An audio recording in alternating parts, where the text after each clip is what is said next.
कृष्णा तीरे कोकिला केलिकीरे गुंजा पुंजे देव पुष्पादि कुंजे कम्बुग्रीव क्षिप्त बाहौ चलन्तौ राधा कृष्णौ मङ्गलं मे भवेताम् अतिशि कुसुमो पमेकान्ते यमुना कूलकदम्ब मध्यवर्ती नवगोपवधू विलासशाली वनमाली वितनोतु मङ्गलानि परीकरीकृत पीतपटं हरिं शिखि किरीट नतीकृत कन्धरम् लकुटवेणु करं चलकुण्डलं पटुतरं नटवेषधरं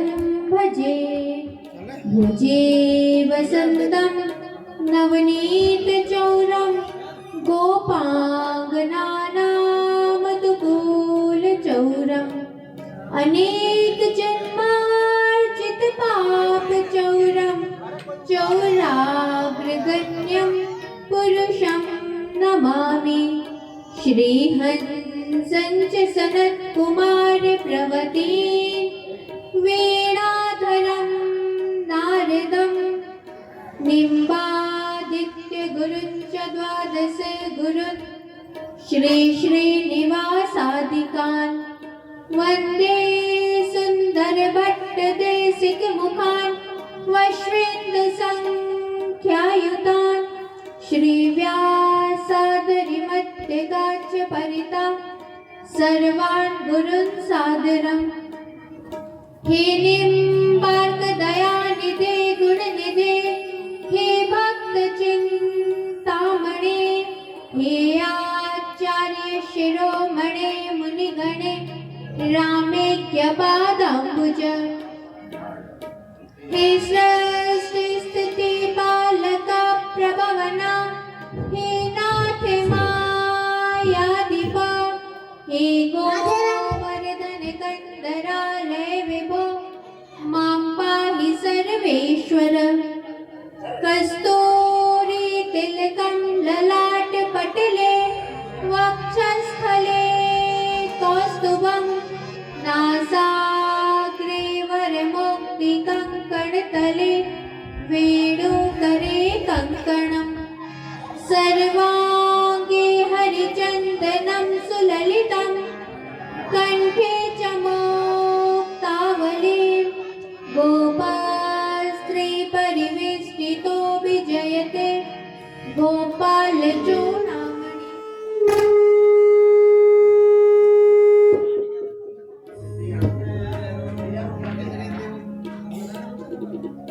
भक्ति भक्त भगवंत गुरु चतुर्नाम बपुए तिनके पद वंदन किए नाशत विघ्न अनेक नाशत विघ्न अनेक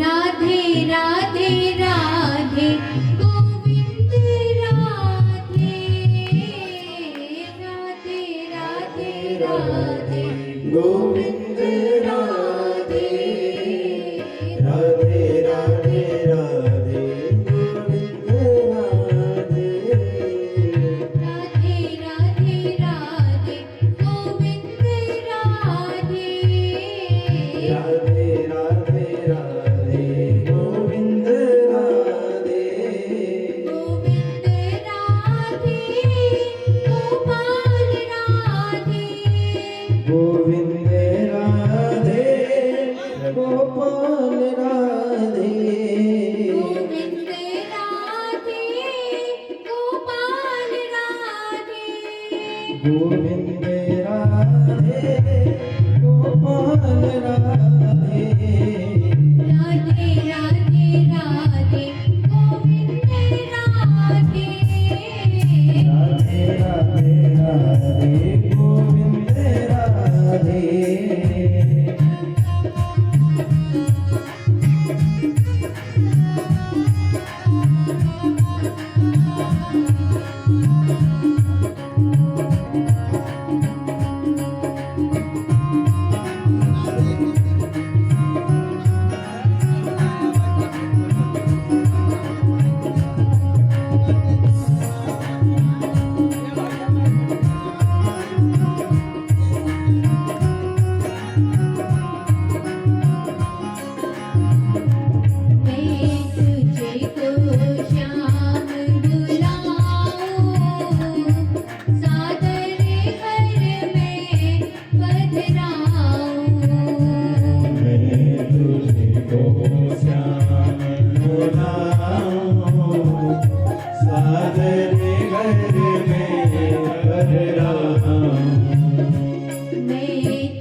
जगत गाओ सरे बस दे तुझे रिझाऊं ओ सरे बस दे तुझे रिझाऊं अखियन जल पैर धुलाऊं ये झूले तुझे झुलाऊं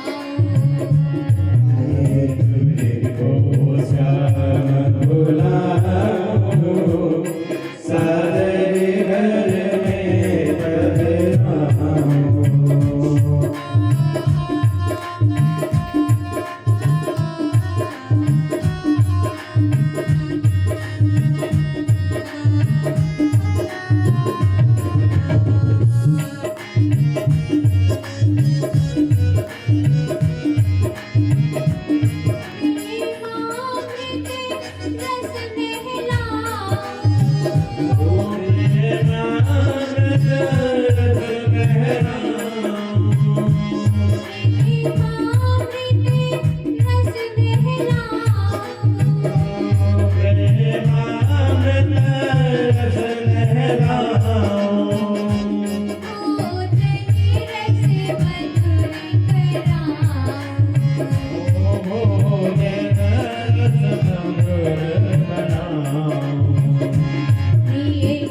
घर में पधराऊं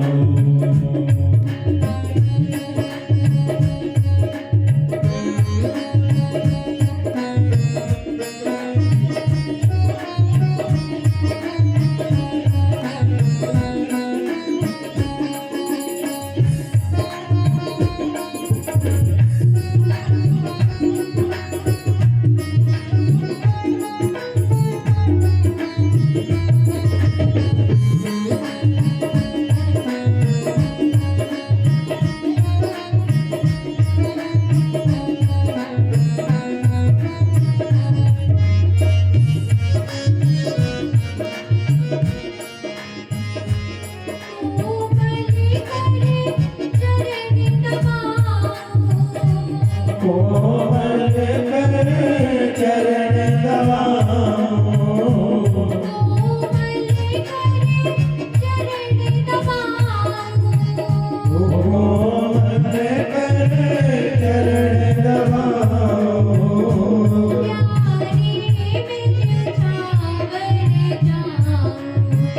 ओ प्यारे में मचावर जाऊं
बोलिए भक्तवत्सल भगवान की जय। राधा सर्वेश्वर भगवान की जय।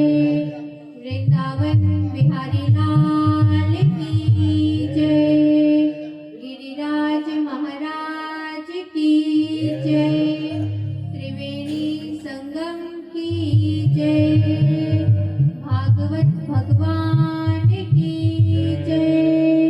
पूज्य सद्गुरुदेव भगवान की जय। जय जय श्री राधे।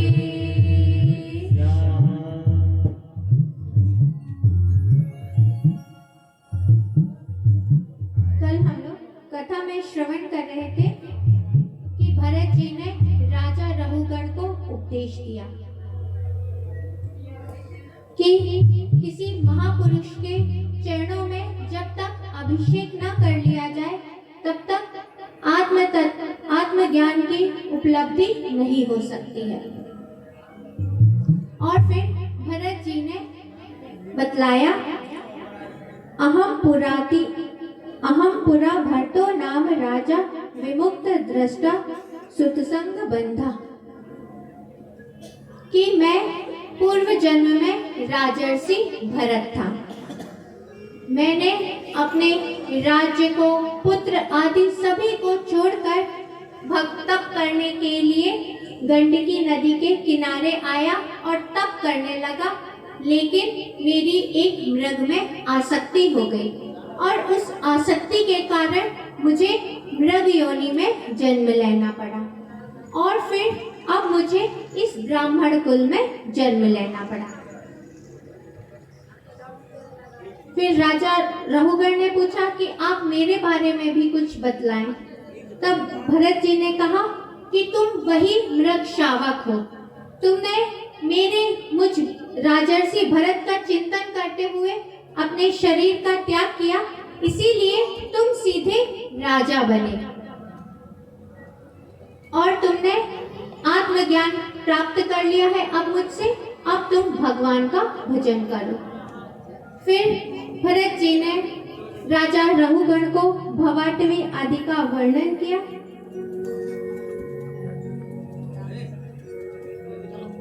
और फिर शुकदेव जी ने नरकों का वर्णन किया। 28 प्रकार के नरक बतलाए गए हैं। तामिश्र, अंध्र तामिश्र, रौरव, महारौरव, कुंभीपाक, कालसूत्र, कृमि भोजन आदि आदि 28 प्रकार के नरक हैं। जो जीव पाप कर्म करता है उसे नरक में जाना पड़ता है। जैसे ही राजा परीक्षित को यह पता चला कि पाप कर्म करने से नरक की प्राप्ति होती है, तब राजा परीक्षित जी घबराए और उन्होंने कहा शुकदेव जी से कि यह जो जितने भी जीव हैं वह कुछ ना कुछ पाप कर्म तो करते ही हैं, तो क्या सभी को नरक में ही जाना पड़ता है? शुकदेव जी ने कहा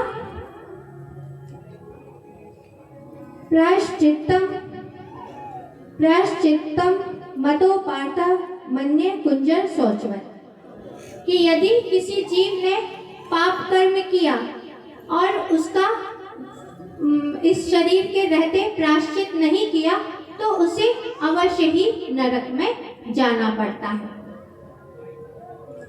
क्योंकि वास्तव में इन कर्मों के द्वारा यह जो धर्म वगैरह अपन करते हैं, पाप पुण्य कर्म करते हैं, उनका क्षय नहीं होता है, क्योंकि यह सब अज्ञान के कारण होता है। और जब तक अज्ञान रहता है तब तक तत्व ज्ञान की प्राप्ति नहीं हो सकती है। इसीलिए सबसे अच्छा प्रायश्चित है तत्व ज्ञान। और फिर आगे बतला रहे हैं कि जिस प्रकार किसी मनुष्य ने यदि अपने पापों का प्रायश्चित नहीं किया और जैसे कि हाथी स्नान करता है और फिर उसके बाद अपने शरीर के ऊपर धूल को डाल लेता है, उसी प्रकार जीव भी यदि अपने पाप कर्मों का प्रायश्चित कर लेता है और फिर पुनः उन्हीं पाप कर्मों में रत हो जाता है, तो यह उसके लिए केवल एक श्रम मात्र है, क्योंकि उसने अपने पाप का प्रायश्चित तो कर लिया और पुनः पाप कर्म करने लगा। जैसे कि हाथी ने स्नान किया, अपने ऊपर धूल डाल लिया, तो उसका स्नान तो व्यर्थ ही गया। उसी प्रकार प्रायश्चित भी व्यर्थ जाता है। और फिर आगे कह रहे हैं प्रायश्चित्तम विमर्शनम।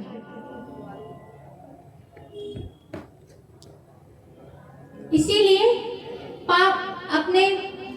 अपना मनुष्य शरीर रहते हुए ही हमें जितने भी हमारे पाप कर्म हैं उनका प्रायश्चित कर लेना चाहिए, और सच्चा प्रायश्चित है तत्व ज्ञान।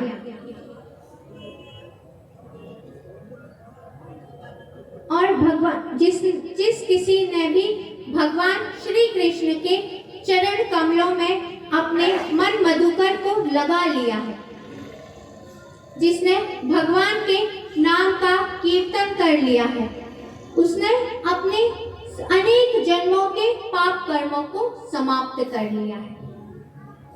फिर उसे प्रायश्चित करने की जरूरत नहीं है। महात्मा लोग इस विषय में एक कथा सुनाते हैं। कान्य कुब्जा द्विजा कश्चित दासी पति रजा मिला, नामना नष्ट सदाचारो दास्या संसर्ग दूषिता। कान्य कुब्ज देश में एक ब्राह्मण रहा करते थे जिनका नाम था अजामिल।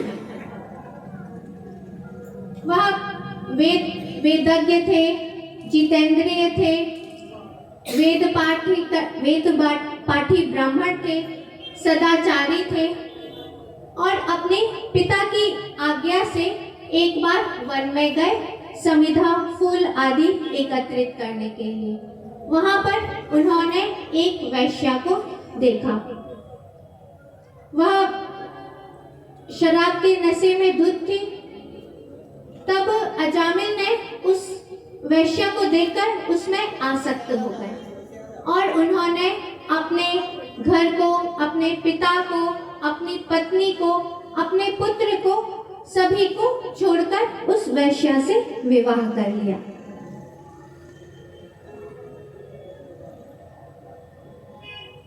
और फिर उसी की आवश्यकताओं को पूरा करने लगा। यहाँ पर एक प्रश्न उठता है कि जब अजामिल सदाचारी थे, वेदज्ञ थे, वेद पाठी ब्राह्मण थे, तब उनका एक क्षण के दृश्य से उनके पूरा जीवन में कैसे परिवर्तन हो गया, वह पाप में कैसे रत हो गए। तो इस विषय में कहा जाता है कि यह जो भगवान की माया है, यह बड़ी ही मायावी है। यह बड़े बड़े मायावियों को, योगियों को भी मोहित कर देती है। इसीलिए अजामिल ने उस दृश्य को देखकर अपने मन को समझाने की बहुत चेष्टा की, लेकिन उनका जो मन था वह पाप कर्म में रत हो गया और फिर अपने घर परिवार सभी को छोड़कर उस वैश्या के ही आवश्यकताओं को पूरा करने लगे। अजामिल का जैसा नाम था वैसा ही कर्म था, यथा नाम यथा गुण। इस कहावत को चरितार्थ किया अजामिल ने। अजामिल होता है माया, जो माया में मिल जाए उसे कहा जाता है अजामिल। अजामिल भी माया रूपी वैश्या के संसर्ग में आकर दूषित हो गया था और उसने अपने घर परिवार आदि का त्याग कर दिया। और जब एक बार उनके यहाँ कोई संत पधारे, तब उन संत ने देखा कि इस वेद पाठी ब्राह्मण, सत्संगी ब्राह्मण की यह स्थिति। तब उन्होंने कहा कि अजामिल, तुमने अपने जीवन में बहुत से पाप कर्म किए हैं, अब तुम इसका प्रायश्चित करो। अजामिल ने कहा कि मैंने अपने जीवन में इतना पाप कर लिया है कि अब मैं भगवान के नाम का उच्चारण भी नहीं कर सकता हूँ, इतना ज्यादा पापी हो गया हूँ, इसीलिए अब आप कोई सरल उपाय बतलाएं। संतों ने कहा कि तुम्हारे यहाँ एक पुत्र होने वाला है, तुम उसका नाम नारायण रख लेना। अब अजामिल ने संतों के कहे अनुसार अपने सबसे छोटे पुत्र का नाम रखा नारायण, और सबसे छोटा बालक होने के कारण जो अजामिल थे उनकी आसक्ति और प्रेम सबसे ज्यादा अपने छोटे बालक पर थी। कुछ भी कार्य करते तो अपने पुत्र नारायण को ही पुकारते। इस प्रकार समय बीतता गया और अजामिल की आयु 88 वर्ष हो गई थी। काल का समय, मृत्यु का समय उपस्थित हुआ और उसी समय यम के विकट दूत आए अजामिल को लेने के लिए। अजामिल के सूक्ष्म शरीर को यम के दूत खींचने लगे। अब अजामिल को बड़ा ही कष्ट हुआ और उसने अपने सबसे छोटे पुत्र का नाम था नारायण, तो अपने सबसे छोटे पुत्र को पुकारा, ओ नारायण मेरी रक्षा कर। अब वह तो छोटा बालक था। दूरे क्रीडन का सक्तम पुत्रम नारायणाह्वयम् प्लावितेन स्वरे रोचे राजू हावा कुलेंद्रिय। अजामिल ने अपने छोटे पुत्र को पुकारा था रक्षा के लिए कि ओ नारायण मेरी रक्षा करो, लेकिन भगवान के जो पार्षद हैं वह चारों ओर घूमते रहते हैं कि कोई हमारे प्रभु का नाम का उच्चारण तो नहीं कर रहा है।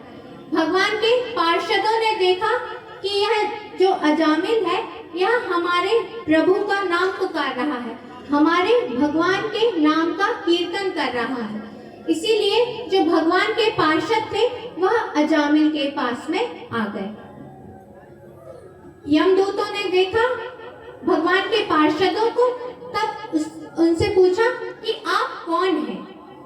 भगवान के जो पार्षद थे उन्होंने कहा कि यह जो अजामिल है यह पुण्यात्मा है, इसने मरते समय भगवान नारायण का नाम लिया है, इसीलिए अब हम इसे भगवान के बैकुंठ धाम में ले जाएंगे। भगवान के यमराज के दूतों ने कहा कि यह अजामिल बड़ा ही पापी है, इसने अपने जीवन में हमेशा ही पाप कर्म किया है, इसीलिए अब हम इसके सूक्ष्म शरीर को खींचकर ले जाएंगे यमलोक और इसे तरह तरह की यातनाएं देंगे, और यम की यातनाओं से, नरकों से जब इसे शुद्ध किया जाएगा फिर यह शुद्ध होकर पुनः इस पृथ्वी पर आएगा। भगवान के पार्षदों ने कहा कि नहीं नहीं, यह भले ही कितना पापी क्यों ना हो, लेकिन इसने मरते समय जैसे ही 4 अक्षर बोला ना रा य न, जैसे ही इसने 4 अक्षरों का उच्चारण किया तो इसके जन्म जन्म के जितने भी पाप थे वह सब समाप्त हो गए। जिस प्रकार लकड़ी का बहुत बड़ा ढेर लगा दिया जाए और उसमें आग की एक चिंगारी लगा दी जाती है तो वह उतने बड़े लकड़ी के पर्वत को भी नष्ट कर देती है, उसी प्रकार कितने भी पाप कर्म क्यों न कर लिए हों, यदि एक बार भी भगवान के नाम का उच्चारण कर लिया जाए तो कोटि कोटि जन्मों के पाप को भी समाप्त कर दिया जाता है।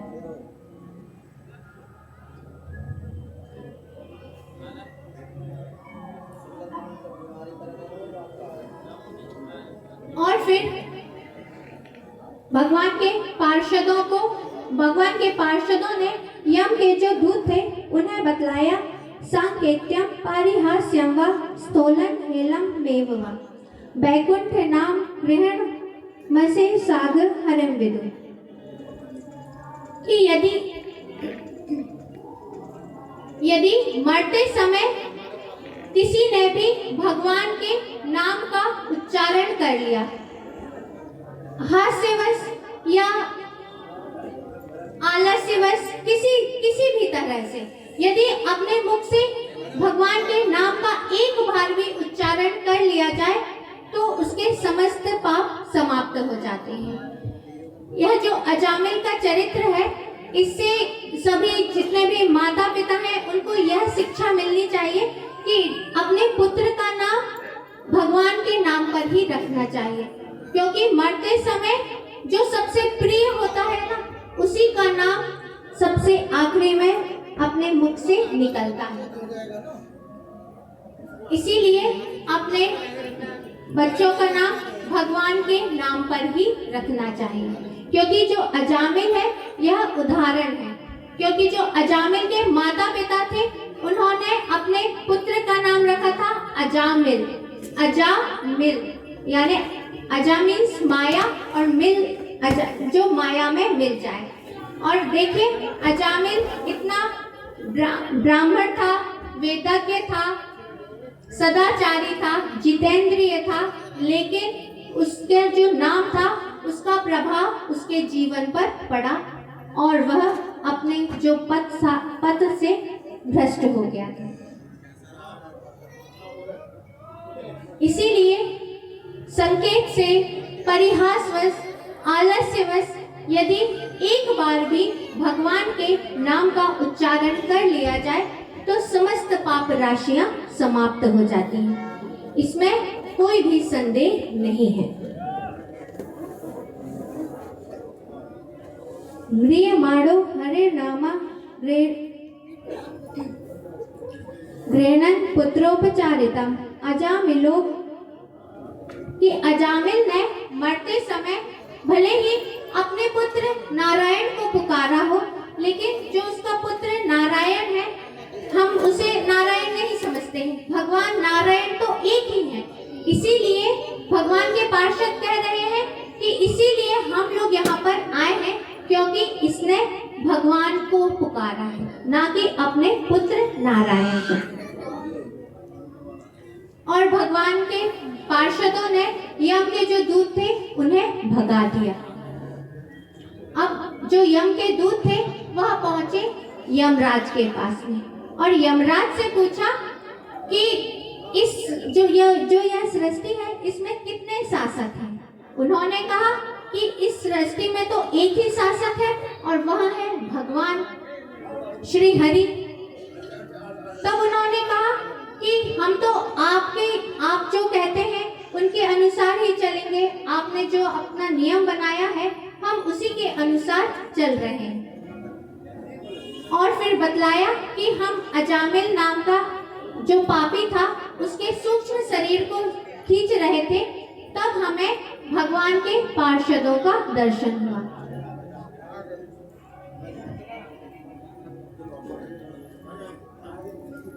बोलिए भक्तवत्सल भगवान की जय। पूज्य सद्गुरुदेव भगवान की जय। जय जय